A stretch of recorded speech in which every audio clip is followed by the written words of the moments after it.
Salut YouTube, j'espère que vous allez bien. Ça fait longtemps qu'on ne s'est pas parlé parce que la dernière vidéo en date c'était donc la vidéo style cinématographique de mon marathon. Du coup là je voulais faire une dernière vidéo pour clôturer l'arc de mon premier marathon. Donc vous avez pu suivre toute la prépa jusqu'au jour J avec les galères, les joies, etc.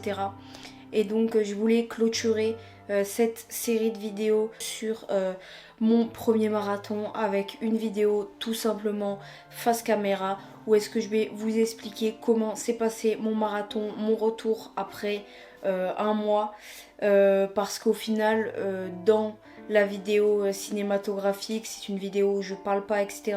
Donc on sait pas ce qui s'est passé, comment s'est passé mon marathon, mes ressentis, si j'ai pris le mur, si j'ai bien géré ma stratégie de course, si j'ai bien fait ce que j'avais dit au niveau de la nutrition, etc.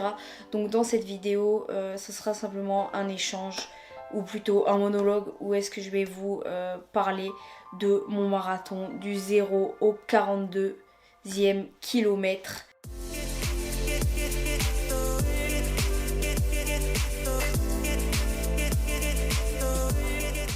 Pour commencer, il faut savoir que j'avais posé une semaine de vacances exprès pour l'occasion. Donc j'étais en vacances le vendredi, le dimanche il y avait mon marathon et j'avais donc toute la semaine après aussi pour m'en remettre et 2 jours avant pour pouvoir m'organiser. Hop, j'appuie sur pause. Désolée d'avance pour le focus qui s'est pas fait, ça va rentrer dans l'ordre dans la suite de la vidéo. Bon visionnage. Toute la semaine d'avant, niveau sensations, entraînement, etc., c'était vraiment pas du tout le top. Je pense que j'étais affaiblie par je ne sais quoi. Parce que le vendredi, le jour où je devais prendre le train pour aller à Tours, je me suis réveillée en étant malade. Donc mal de tête, mal de gorge, migraine, fatigue, comme des courbatures, etc. Je commençais déjà un peu désespérée. Donc j'ai pris le train, j'ai continué ma recharge glucidique, donc à manger beaucoup de pâtes, de riz, de féculents en général. Qu'à la base, j'avais prévu de faire mon check-out run, donc 15 minutes de footing et 5-6 lignes droites le vendredi dans l'après-midi. Mais en fait, j'étais vraiment trop au bout de ma vie. J'ai préféré le faire le samedi. Veille de course, je me suis réveillée, j'étais encore malade, mais je sentais que ça s'était pas aggravé. Donc j'étais quand même plutôt contente. Au final, j'ai quand même été faire ce petit check-out run donc, que j'ai fait tôt le matin à jeun parce que j'avais pas très faim à ce moment-là. J'ai été très lentement parce que j'avais le rythme cardiaque qui partait direct dans les tours. Donc j'étais à 6,30 au kilomètre et je devais avoir le rythme cardiaque à 160, 165. Je me suis dit si c'est ça le jour de la course avec l'allure que je dois tenir, etc. Ça va être quelque chose. Mais bon, j'ai fait ce qu'il fallait faire, j'ai fait les lignes droites, etc. Je me suis reposée toute la journée. Le soir, j'ai mangé mon gros plat de pâtes avec un petit peu de poulet. Je suis partie me coucher aux alentours de 20h30, donc relativement tôt. Et miraculeusement, j'avais pas de stress, j'avais pas de boule au ventre qui m'ont empêché de m'endormir tôt puisque je me suis endormie à 21h. J'avais pas de stress parce que premièrement j'avais l'impression que c'était irréel, que j'allais pas courir un marathon, que j'allais pas le faire en fait, que c'était pas prévu, que j'allais pas le faire. Et deuxièmement c'est parce que au vu de ma maladie des derniers jours, etc., si ça s'était pas amélioré, j'aurais très certainement pas pris le départ, je pense, parce que vraiment le premier jour, le vendredi, j'étais vraiment au bout de ma vie, surtout en fin de journée. Du coup, peut-être dans ma tête, mon cerveau, etc., il s'est dit en fait, il n'y a pas de marathon là, ça y est, c'est fini, on ne court pas ce marathon. Je me suis réveillée vers 2h30 du matin pour aller aux toilettes. J'avais mis un réveil à 4h45 pour avoir le temps de déjeuner, de digérer. On avait 30-40 minutes de route pour aller à Tours. Donc pour pouvoir faire la route, trouver une place, arriver à l'heure, pouvoir prendre le départ qui était quand même assez tôt, donc à 7h30 et l'entrée dans les sas était à partir de 7h. Sauf que ça s'est pas du tout passé comme ça parce que à 2h30, quand je me suis réveillée pour aller aux toilettes, je me suis levée et en fait il m'a été impossible de me rendormir. Je me suis retournée dans tous les sens. Là je sentais vraiment l'adrénaline, le stress, mon corps m'envoyait des signaux, il se passait quelque chose, mon cerveau était en alerte, il savait qu'aujourd'hui c'était le grand jour, c'était le jour J et qu'on allait bel et bien le courir ce marathon. Je sentais encore à ce moment-là que j'avais une petite gêne au niveau de la gorge. Je pouvais respirer par le nez, donc j'avais plus le nez bouché, c'était vraiment quelque chose de bien. Du coup, je sentais que j'allais mieux et que de toute façon, là, le marathon, j'allais le courir. Il n'y avait pas d'autre choix. Je me suis préparée pour ça. S'il n'y avait pas vraiment un gros obstacle en face de moi, il n'y avait pas de raison que je n'y aille pas. Et la maladie, c'était pas empiré et c'était même un peu amélioré. Je suis retournée dans mon lit jusqu'à 4 heures du matin. Mes grands-parents étaient réveillés. Ils avaient aussi mis un réveil à 4h45, mais ils étaient plus ou moins stressés comme moi. Dès que j'ai entendu quelqu'un se lever en bas, je suis descendue. J'ai pris mon petit déj, donc toujours avec des glucides. J'ai pris 2 tranches de pain de mie avec beurre de cacahuète, banane et un yaourt. C'est exactement le petit déjeuner que je mangeais avant quasiment toutes mes sorties pendant l'entraînement. Donc je savais très bien que ça allait passer. Seulement j'avais plus ou moins calculé que je mangeais vraiment longtemps avant la course et que potentiellement avec le temps que j'avais pour digérer et pour pas avoir faim plus tard, il aurait fallu que je mange un peu plus. À 7 heures, j'ai eu faim, mais heureusement, j'avais pris une banane, donc que j'ai pu manger. On a pris la voiture, il faisait encore nuit, il faisait assez bon. Arrivé à Tours, ils étaient en train de fermer les routes, donc aux alentours de 6h20, 6h30. On n'a pas eu trop de mal à se garer, on s'est garé, on a un petit peu marché jusqu'à rejoindre la zone de départ. Je suis rentrée dans la zone de départ aux alentours de 7h20, donc c'était plusieurs sas. Mais il n'y avait pas plusieurs départs. Je me sens pas trop mal, je commence à courir, je sens quand même que j'ai des gènes au niveau de la gorge, etc., que je suis pas à 100%, que je suis encore un petit peu malade. Un premier kilomètre, deuxième kilomètre, je suis dans la lutte. Et au troisième, j'ai une douleur qui vient et qui venait sur la fin de ma prépa et que j'ai pas forcément traité, à laquelle j'ai pas fait forcément attention. C'était une douleur au tendon du tibia. J'ai plus exactement le nom, mais ça fait une douleur un peu comme une périostite. Imaginez-vous, au 3e kilomètre de mon marathon, j'ai cette douleur qui arrive. Et là, je me dis quand même, bah merde quoi. Je me dis, sur les dernières fois, j'ai eu mal 40-45 minutes et après la douleur se stoppait complètement. De toute façon, t'as pas forcément le choix. Tu vas faire avec. S'il y a besoin de ralentir, etc., bah tu le fais. Si tu peux y aller, t'y vas.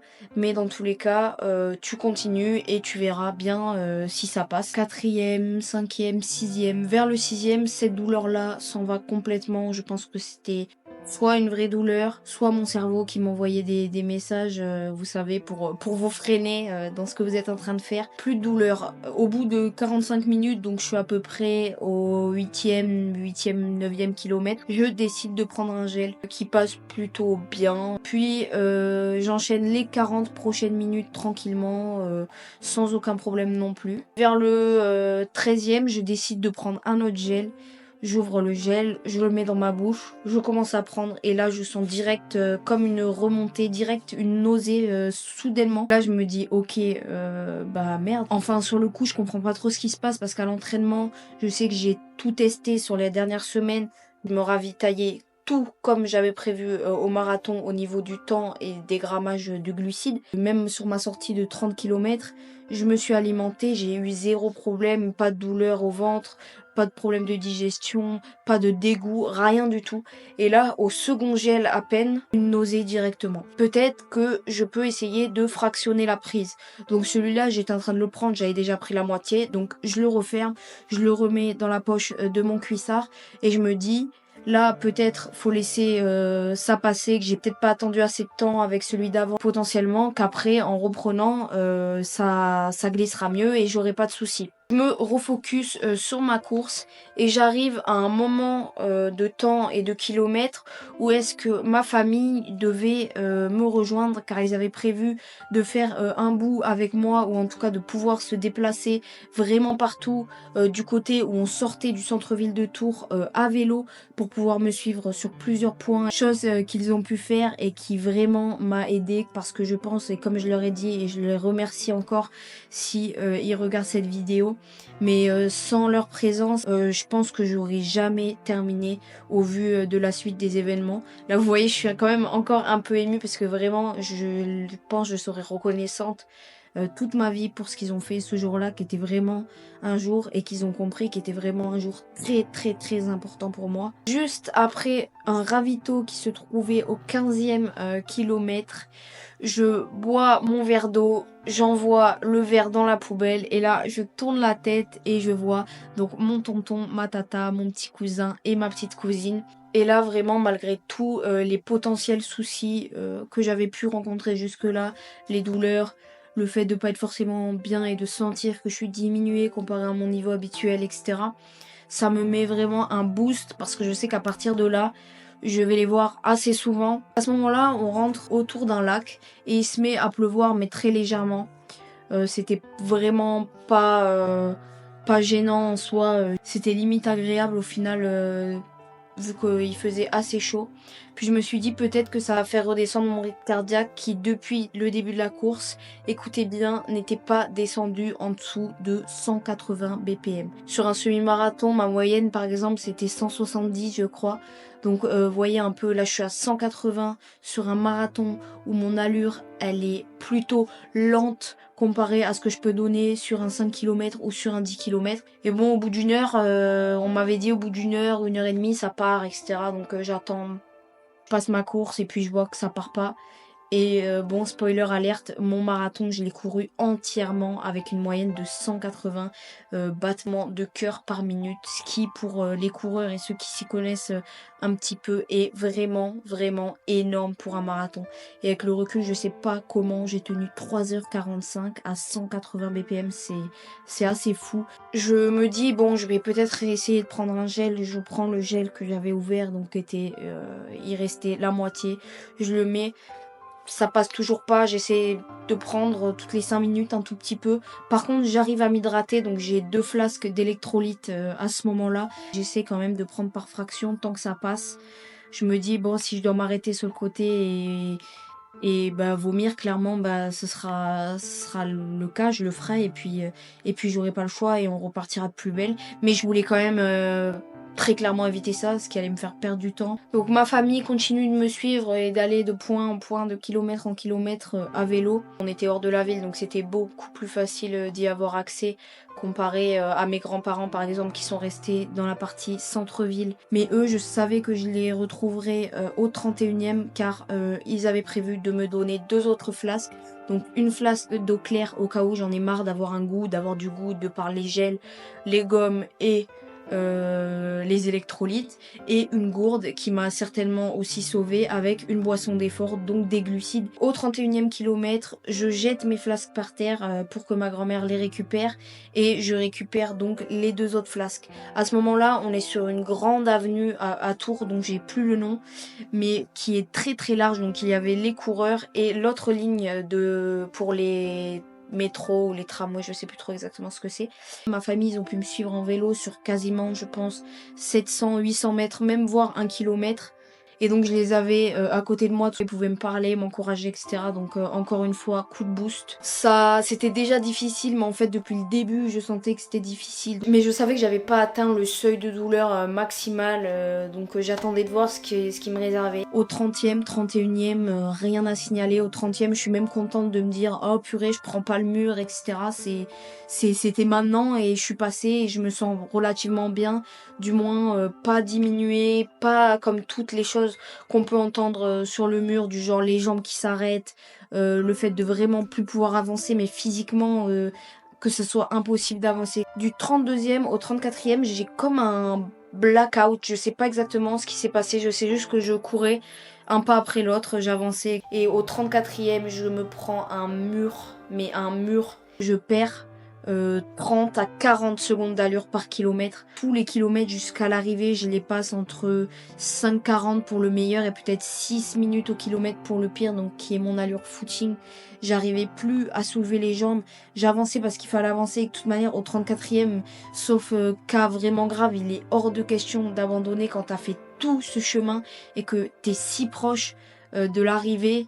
t'es si proche du but, de ce pourquoi t'as travaillé, de ce pourquoi t'as tout donné, de ce pourquoi t'as organisé toute ta vie autour depuis le début de ta prépa. Moi, c'était depuis mai, donc de mai à septembre, tout a tourné autour de ça. Et la plupart du temps, les gens diront que c'est la tête qui prend le relais. Mais moi, pour vous dire, j'ai tellement mangé un tel mur, j'avais ni les jambes ni la tête, il n'y avait plus rien. J'étais comme un robot avec une mission, avancer, rejoindre la ligne d'arrivée et c'est tout. J'avais aucune émotion, j'avais aucun ressenti, Franchement, je me suis sentie vide, mais vide. Jusqu'au 40e à peu près, c'est vraiment une purge parce que pour le coup, quand on te dit oui, il te reste 10 km, etc., ça peut paraître peu et on se dit bon, 10 km c'est rien, à l'entraînement, c'est quasiment à tous les entraînements qu'on pousse jusqu'à 10 km. Mais en fait, 10 km quand on a déjà couru 32, 34, c'est énorme, c'est le bout du monde.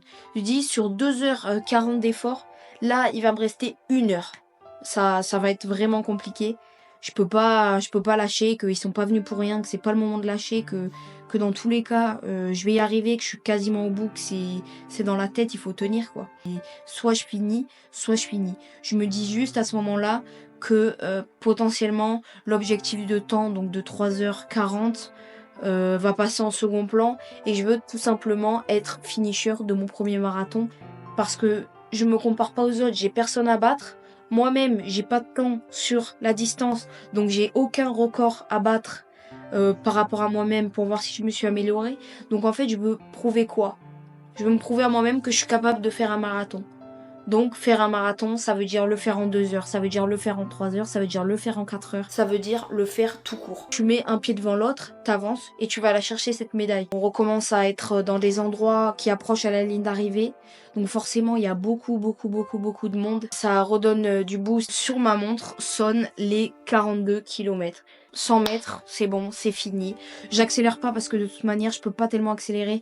Je sais que si, je regagne un peu d'allure, mais il n'y a pas d'histoire de sprint final, etc. Là, c'était vraiment... c'était pas possible en fait, physiquement, c'était pas possible, j'avais plus de force, j'étais lessivée. Le marathon sonne sur ma montre et là je vois toujours pas la ligne d'arrivée à l'horizon, je vois des arches, etc. qui correspondaient au ravito ou à des endroits où on est passé à l'aller parce que sur la fin on revenait sur le départ. Au final, je vois la ligne d'arrivée, je regarde ma montre, 42 km, 400 mètres. Ok, donc là j'ai couru même plus qu'un marathon. Je commence à quand même essayer d'un peu accélérer. Je vois mes grands-parents sur le côté. Je leur fais signe pour qu'ils me voient et qu'ils puissent voir mon arrivée. Et je passe la ligne d'arrivée donc en 3h45 et 27 secondes qui nous donne sur la distance du marathon, donc 42 km 195, un temps de 1h43. N'importe quoi, moi, le jour où je fais ça, je suis aux Jeux Olympiques. Un temps de 3h43 et 25 secondes. La médaille, incroyable. Elle est incroyable. Vraiment, elle est super belle. Je pense que c'est la plus belle que j'ai. Ça correspond au fait que malgré la douleur, etc., c'est vraiment la plus belle course que j'ai faite parce que c'était vraiment... clairement, pendant tous les mois de ma préparation, donc de mai à septembre, j'ai vécu pour ça. Genre, j'ai vécu pour ça. Je mangeais pour ça. Je dormais pour ça. Je sortais pas pour pas être fatiguée. Enfin, franchement, toute ma vie tournait autour de ça. Je récupère donc cette magnifique médaille et pour rejoindre mes grands-parents, bien évidemment, je dois emprunter des escaliers. Donc, autant vous dire que j'ai galéré. Mais quand je regarde autour de moi, j'étais vraiment pas la seule parce que tous les gens à côté de moi étaient en train de boiter, etc. Donc, je récupère ma médaille que je fais tomber par terre. Et là, je regarde, j'ai un moment de solitude. Je me dis, mais là, c'est impossible. Je peux pas la ramasser. Ça y est, j'étais marathonienne. Mais pour le coup, même encore maintenant, c'était tellement quelque chose que je pensais inaccessible parce que ça fait pas tellement de temps que je fais de la course à pied, etc. que pour moi, j'ai l'impression que c'est pas arrivé. Et heureusement que j'ai des choses pour me rappeler que c'est vraiment arrivé. Je regarde les vidéos très souvent parce que ça me fait vraiment... Je suis vraiment fière en fait de moi, clairement, d'avoir réussi à faire ça à 21 ans, d'avoir eu le courage, la motivation, la discipline de me lancer dans une prépa marathon, etc. Même si je sais que je suis pas du tout la seule à le faire, mais clairement j'en suis très fière, même du chrono que que j'ai fait parce que je sais que les conditions ce jour-là étaient pas optimales. Ça faisait 2 semaines que mes entraînements, c'était vraiment pas ça, que j'étais malade, qu'il a plu, plein de facteurs qui, s'ils n'avaient pas été là, auraient pu me faire passer un meilleur marathon et avoir un meilleur chrono.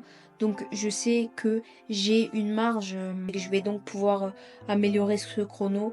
Donc je sais pas pour quand clairement parce que quand j'ai fini j'ai dit mais plus jamais je fais ça. Et là quelques jours après je me surprends à regarder les marathons qu'il y a l'année prochaine sur finisher.com. Pour les prochains objectifs ils sont annoncés sur mon Instagram. Mais je ferai bien sûr des vidéos sur YouTube pour vous dire, où je vous dévoilerai simplement quel est l'objectif, quand démarre la prépa, quel est le temps visé, etc. Et bien sûr, je documenterai toute la prépa pour cet objectif. Là, comme vous avez pu voir derrière, je me suis fait un petit truc souvenir. Donc on a bien sûr les Saucony Endorphine Pro avec lesquels j'ai couru le marathon. On a aussi donc la bouteille de bière personnalisée pour le marathon. Ensuite, on a ma mère qui m'a fait un petit livre comme ça, où il y a des photos du marathon, etc. Là, c'était donc le magazine que j'avais reçu. Et donc, il vient s'ajouter à toute la collection, la petite pancarte et mes médailles que vous voyez là. J'espère que la vidéo vous aura plu et vous aura permis en parallèle de la vidéo cinématographique de pouvoir bien voir et comprendre comment s'est passé mon marathon si ça vous intéresse. Donc si ça vous a plu, je vous invite à vous abonner, à lâcher un like et pourquoi pas un commentaire si vous avez des questions ou des choses à redire. Si vous voulez suivre mes prochains objectifs, mes prochaines prépas, on se retrouve pour la prochaine vidéo. Ciao!